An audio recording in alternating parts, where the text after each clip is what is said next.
کیا کیا چیزیں ایسی ہیں جسے جسے روزہ ٹوٹ جاتا ہے؟ کریم لگا رہا ہے یا تیل لگا رہا ہے بالوں میں، ان سب چیز کے لیے کیا حکم ہے؟ کتنے سال کے بچے سے روزے واجب ہو جاتے ہیں؟ اس وقت میں جامع مسجد میں ہوں اور ابھی جمعہ جو پہلا جو آج جو دن ہے وہ پہلا رمضان کا دن ہے، اور اس میں ابھی ظہر کا وقت ہوا تھا جس میں نماز پڑھائی، اور مفتی اویس صاحب ہیں، انہوں نے پوری ان کے پیچھے سب لوگوں نے نماز پڑھی۔ مفتی صاحب، کیسی خوشی ہے کیونکہ یہ سارے دنوں سے الگ مہینہ ہوتا ہے، اس وقت میں جو 1-1:30 بجے کا وقت ہوتا ہے لوگ اس وقت میں لنچ کرتے ہیں، لیکن اس وقت میں جو رمضان کے مہینے میں صبح سے کوئی کچھ نہیں کھاتا نہ پیتا، کیا یہ برکت کا مہینہ کس طریقے سے؟ دیکھیے، سب سے پہلے تو میں آپ کے چینل کے ذریعے سے تمام مسلمانوں کو، پھر تمام لوگوں کو رمضان کی مبارکباد پیش کرتا ہوں۔ اللہ رب العزت اس ماہ مبارک کو ہمارے لیے باعث رحمت اور باعث برکت بنائے۔ یہ رمضان المبارک کا مہینہ رحمتوں کا ہے، سعادتوں کا ہے، برکتوں کا ہے۔ اللہ رب العزت نے اس مہینے کو 3 حصوں میں تقسیم کیا ہے۔ ایک رحمت کا عشرہ ہے، یعنی شروع کے جو 10 دن ہوتے ہیں وہ اللہ کی رحمت کے ہوتے ہیں۔ بندے کو چاہیے کہ وہ اللہ سے رحمت تلاش کرے اور اللہ کی حمد و ثنا بیان کرے۔ دوسرا عشرہ یعنی جو بیچ کے 10 دن ہوتے ہیں وہ مغفرت کے ہوتے ہیں، یعنی اپنی مغفرت تلاش کرے، اللہ سے گریہ عذاری کرے۔ اور تیسرا عشرہ یعنی آخر کے جو 10 دن ہوتے ہیں وہ جہنم سے نجات کے ہوتے ہیں۔ تو یہ پورا مہینہ اپنے اندر بہت اہمیت رکھتا ہے، اور اس کے اندر ہر لمحہ بہت قیمتی ہے، اور انسان پورے دن روزے میں رہتا ہے، گناہوں سے بچتا ہے، بری باتوں سے بچتا ہے۔ دیکھیے، ایک سب سے مین بات یہ ہے کہ صرف کھانے پینے سے رک جانے کا نام روزہ نہیں ہے، بلکہ ہر بری بات سے رکنے کا نام، بچنے کا نام روزہ ہے۔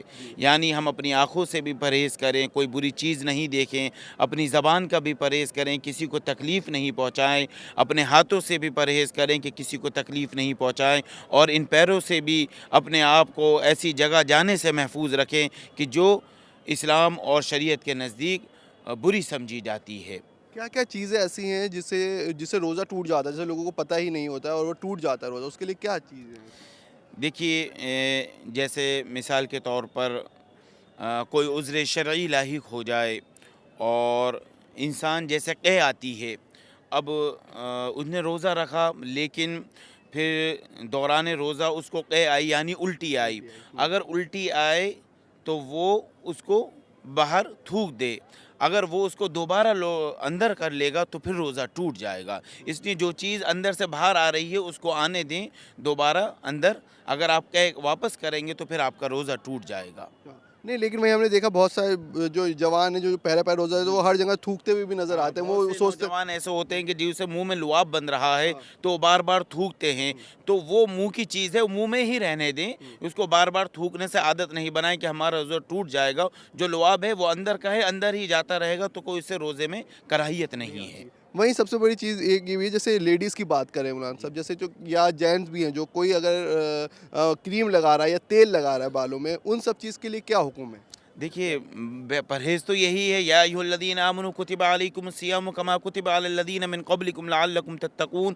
اے ایمان والو، تمہارے اوپر روزے فرض کیے گئے ہیں جس طریقے سے تم سے پہلی امتوں کے اوپر فرض کیے گئے تھے، لعلکم تتقون، شاید کہ تم متقی اور پرہیزگار ہو جاؤ۔ پرہیزگار تو یہی ہے کہ نہ وہ کریم لگائے گا، نہ وہ کسی طریقے سے سنگار کرے گی، بلکہ اللہ کی حمد و ثنا بیان کریں گے۔